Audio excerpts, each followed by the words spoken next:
righty, our guest today is a 6-foot guard from the University of Iowa, the NCAA all-time Division I scoring leader, the first pick of the WNBA draft, WNBA assist leader, all-star, and 2024 WNBA Rookie of the Year. Stop everything you're doing because Caitlin Clark just set the tone for 2025 in the most epic way possible. The basketball superstar, the queen of clutch, and the face of the sport kicked off the year as the first guest of the year on the New Heights podcast. Yes, Travis and Jason Kelce brought in the biggest star in sports today, and Caitlin did not hold back from jaw-dropping career revelations to her mindset after this unforgettable season. This interview is packed with moments that will leave you speechless. But wait, what's Caitlin's take on the pressure of being a sports icon? What's next for her? She's the most requested guest in the history of our show, and the Time Magazine Athlete of the Year, Miss Caitlin Clark. Please welcome everyone. Yeah. Her skyrocketing career, and why is everyone buzzing about that one? Comment she made about the NBA. Sit tight because we're breaking it all down right here, right now. Are you ready? I appreciate it. I'm excited. I don't get excited about many things, but this was at the top of my list, so. Let's go. We made it. The Kelce brothers wasted no time setting the stage. How many accolades did we leave off? How many accolades do you have right now at this point, Caitlin? I think you might have made some up. I don't know. Yeah, well, I don't think so. I'm pretty sure I'm not. I feel like you're kind of like Wayne Gretzky for basketball right now. Gretzky. The amount.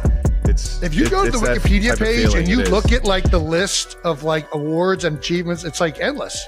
It is. Yeah, we had to limit it to this list just to get the show started. I appreciate it. Thank you. Kicking off the show with their signature humor, Jason, how?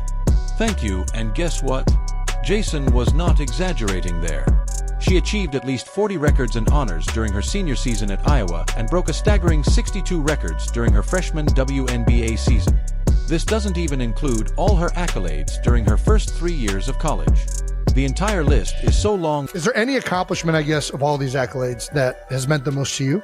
Oh gosh, that's a good question. Well, I'd give you the answer my mom would say is probably academic All-American. She was proud of me for being a good student in college. So that's that answer. Nobody Love talks that about answer that. from mom. What I'm talking about. I did all right in school, so hung in there. But other than that, I mean, they're all cool, but you don't really care. It kind of just comes with it. Comes with having fun. And Wikipedia decided to create a separate page for Caitlin's records and achievements. Caitlin then shifts gears, bringing a heartfelt moment to the conversation. She shares how her mom is over the moon about her being named an academic All-American, a title that to her family means just as much as her dominance on the court. Caitlin explains that all these accolades are just byproducts of putting in the work and genuinely enjoying the game. Breaking records was never her aim, but then comes the goal. The Time Athlete of the Year was cool too, just because you see the list of like all the athletes that they've had prior to me. Ron's been the only other basketball player, so and it's cool as a woman. Like they haven't had many females on the cover too, so for women's sports it's kind of special, but you know, just kind of comes with playing the game and having fun, as you guys know. Caitlin opens up about what she thinks is her coolest achievement so far.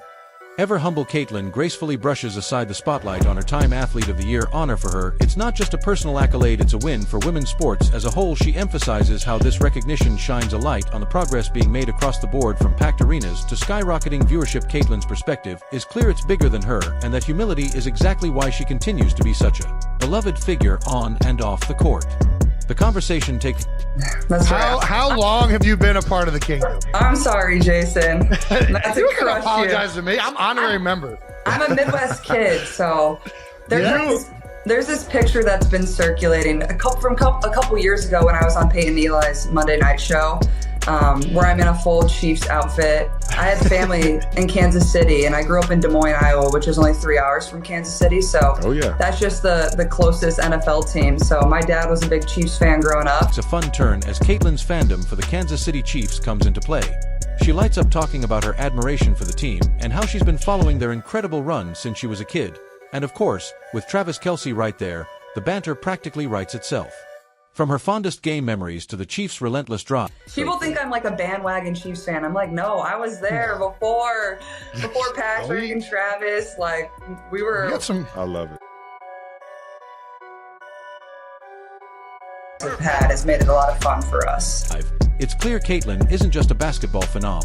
She's a die-hard sports fan through and through. Caitlin dives into her early basketball journey. Who was your childhood station? My brother loved Tony Gonzalez. Like, that was his guy. Yeah. What a guy. So He was the chief. we would go to like one game a year growing up with my cousins down in Kansas City. That's so and we fun. still try to go. We went to the Christmas Day game last year. I think the year before you might have played on Christmas Eve, maybe. We went to that. We were sitting outside for that one. My toes were like about to fall off. My fingers about to fall off. I don't get how you guys play in that type of weather, but it's fun. And like, obviously, we got heaters on the sideline. yeah, Arrowhead's not too bad. Recounting how the game has been a constant in her life since... I got some time. So hopefully I can make it to a Chiefs game here soon. Maybe a playoff game or something. So I'll tell you what, we punched our ticket, so we're definitely we're gonna at least Love have. I would assume we at least got one at Arrowhead, but you're invited to them all. So all right, appreciate you guys. Thank you so much. Day one. She shares stories about playing against boys. No, it was always a big deal. My dad always had them on, whether we were in the basement, whether we were upstairs. A lot of times my family would be cooking. My mom is like the best chef of all time. So she would oftentimes make really good food while we were watching, but that's what I really looked forward to most on Sundays. You know, there wasn't obviously college sports, but you know, we would be watching the Chiefs and I would be upset if they lost, and I still am. Like every Sunday, that's what, you know, is usually the brightest part of my day is turning on the TV and watching the Chiefs. Her days in middle school, and the moment she began to stand out, and then drops a jaw-dropping revelation. She received her first college recruiting letter in 7th grade. Yes, while most kids were worried about middle school drama, Caitlin was already on the radar of major programs. Let's hear her talk about that incredible moment and how it shaped her path forward. Caitlin then talks about how her parents ensured she got to enjoy her high school years and surrounded her with great influences that helped her shape who she is today. And reminisce of... We heard you got your first recruiting letter in 7th grade. Yeah. Is this true? Yeah. So at the time, like... That's insane. It's insane. Were you playing with high schoolers at this point? Yeah, it's honestly sad. Like, where college recruitment has kind of gone, it's just insane. But also, I got you. I feel very fortunate. Like, my parents were just like, they told my older brother, like, go get the mail. Like, we don't want your sister to see that. They like wanted me to be in 7th grade and like enjoy middle school and like hang out with your friends. Like, you shouldn't be worrying about where you're going to college. I love that so much. About the good old days. She's 22, and she's already talking about how times have changed. She's clearly mature way beyond her... Yeah, so I didn't really take any visits until like after my freshman year of college, and then I didn't decide until my senior year. So I was never in a rush, and my parents did a really good job of like make sure, you know, I have a good circle around me. Like, it wasn't always about college recruitment. I wasn't like posting my offers. Like, also that wasn't really a thing when I was growing up. Years. Caitlin reflects on her rookie season, a delicate balancing act between blending in with her team and standing out as a player destined for greatness. It is now. I mean, it had to be close to when you were growing up. I mean, yeah, it was close. Like, people were starting to do it, like post like, oh, I got an offer from here. I got an offer from here. and especially in basketball. Now it's all you see on social media. It's like only people talk about. It's crazy. But obviously times have changed too. But Oh, times have changed. yeah, it's 7th grade was wild. And I was playing up like 2 years. So I was playing with high schoolers. But yeah, I didn't really like think anything of it. Like, I was just going out there and hooping and having fun, and it's kind of just what came with it. Explains how she navigated the challenges of stepping into a competitive environment while staying true to her style of play. It's a fascinating look at the mindset of an athlete who knows when to lead, when to listen, and how to elevate the entire team without overshadowing the collective effort. Caitlin takes a moment to shine the spotlight on her veterans and teammates, giving them full credit for helping her transition smoothly into the game at the next level. And like, you come in as a rookie, and like you said, like, you're trying to figure out a new environment, new teammates. Like, you don't want to say too much, you don't want to say too little, and it's just so hard. But like in my scenario, and obviously you guys too, like, you're already highly thought of. Like, people are turning to you to like be something or be someone. So it's hard. Like, you're trying to get your feet wet, but also not do too much. And I think that's kind of what I struggled in early on, is like, I don't know what to say. I don't know how to say it. I don't know how they're going to react. She speaks with gratitude about how their guidance, encouragement, and shared experiences helped her find her footing. For Caitlin, it's clear that while her talent is undeniable, it's the support of those around her that has truly made the journey so rewarding. Remember this scene with Aaliyah Boston during her first game against the Connecticut S. These are the kinds of veteran leadership that helped Caitlin grow during. For not knowing, you nailed it. But also, like, I had a lot of really good vets around me too, so I feel very grateful for that. And we had a fairly young team too, so like people had been through it fairly recently, so they knew how I felt. But like, I feel like that definitely is a huge challenge, and that goes for whatever professional sport. Like, you're trying to learn, but also people are looking at you like you got to perform and like be what they drafted you to be. Her first year as a pro. The trio then talked about Caitlin's welcome. I love Aaliyah Boston pouring into this young rookie. It's supposed to be hard. This is an adjustment period, and Aaliyah making sure that her rookie knows we have your back. Welcome to the WNBA moment. Hearing the chemistry. For me, I just wanted to get ahead of it because I know this transition is tough. Just being undrafted and being a rookie, it's very unlikely that a vet, just take you in when you got the same position. Of these three is golden. It's also amazing to see how Caitlin allows the two to share stories about themselves and make sure the conversation goes both ways. My eardrum popped and like ruptured, and I knew it right away because I've done it before, and I was just like, it hurts so bad. I don't know if you guys have ever done that, but I've done it. How did you do it before? Can I guess? I was guess. It was very Midwestern. You did it in water. You did it.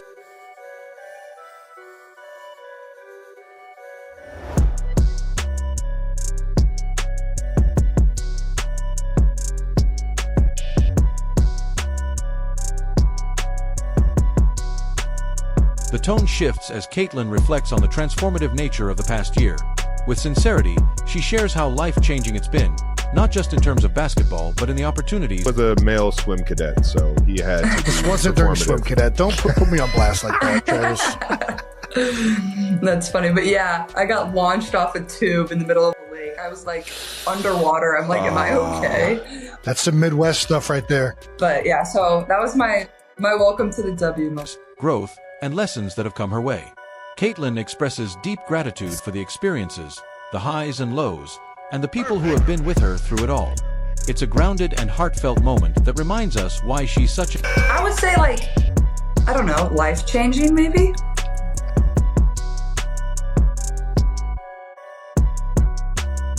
Fast, like, as you guys know, like, that's just how the world works, and especially with social media, people see a lot of your life, but that's what makes it fun and why I've had so many cool opportunities too. So it's crazy, like, looking back at a year ago today or around this time, like, I was just beginning my senior year of college, and obviously people knew who we were and people attended our games, but it's obviously not on the magnitude that it is now. An inspiring figure beyond the court. Caitlin doesn't shy away from being brutally honest. She shares her spicy take on why NBA ratings have taken a hit. She dives into what she believes is missing from the game. So like, life just changes fast, but that's what makes it fun and cool, and quickly started a new chapter of my life too, like moving here to Indianapolis, and feel lucky I'm still in the Midwest. I know you guys like the Midwest, so. I've been in the Midwest my entire life. Jason's officially an East Coaster now. Yeah, but Philly, of all the East Coast cities, kind of has like some Midwest feel to it. It's the most west. I don't think Philly wants to hear that. They'll probably hate that I said that, but whatever. Yeah, they're not gonna like that comment. They want to be far from the Midwest. No doubt. Exactly. Whether it's the lack of rivalries, the shift in play style, or even how the league markets its stars. It's a bold and refreshing perspective from someone who understands what draws fans in and keeps them hooked. Let's hear Caitlin's unfiltered thoughts on what the NBA could do to win back viewers. Know now is when the fun starts. The three then brainstorm and address NBA Commissioner Adam Silver on their ideas to make the NBA fun again. What are your suspicions potentially as to why the NBA ratings would be down? Honestly, like, I feel like the average just like basketball fan doesn't understand how good NBA players are, and they think it looks like they're not trying. I promise you they're trying. They're just like so good. Like, that's why it looks like they're not trying. And obviously the physicality of the league has changed a lot, and I wasn't around when it was like much more physical, and maybe people want more like beef and physicality, and people think it's gotten soft, but I think that's also because the skill has just changed, and like... They then shift gears and talk about Caitlin's funny golf escapade. Jason then asked her a golf. That's what's great about basketball. Like, it's always evolving. Like, it's going to be different than when MJ played. It's going to be different in 10 years than it is now. So it's hard for me to like put my finger on like why it has gone down. And also it's competing against a lot of football right now. You have to take that into consideration. Like, football is just, you know, that's America's favorite thing. I think people should like, I mean, I love 3-point shooting. I love seeing guys just like launch threes, but not everybody loves that. So I don't know. Golden question about her legendary competitiveness. You won't believe what she said, as always.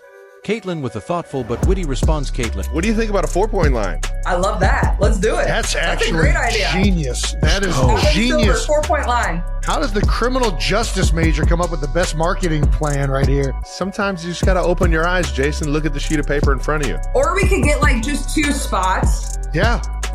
What about you're saying that everybody's questioning how physical the game is. What do you think a hockey style fight once a game? Just everybody picks a fighter. Who doesn't like a boxing good gloves so nobody 2-minute gets too penalty hurt. box, and you can come back in. You don't get ejected.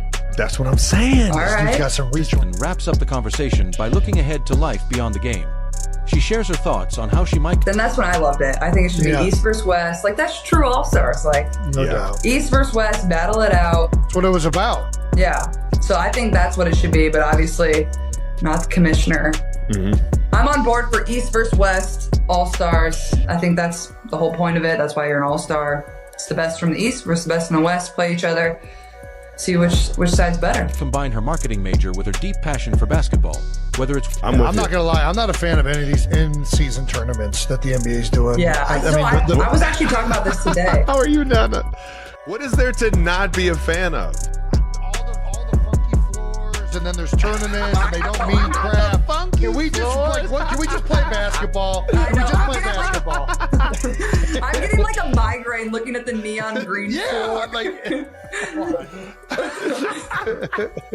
working to grow the sport, mentoring young athletes, or creating new I did. You hit a person on a tee box. I don't know how you do that. Okay.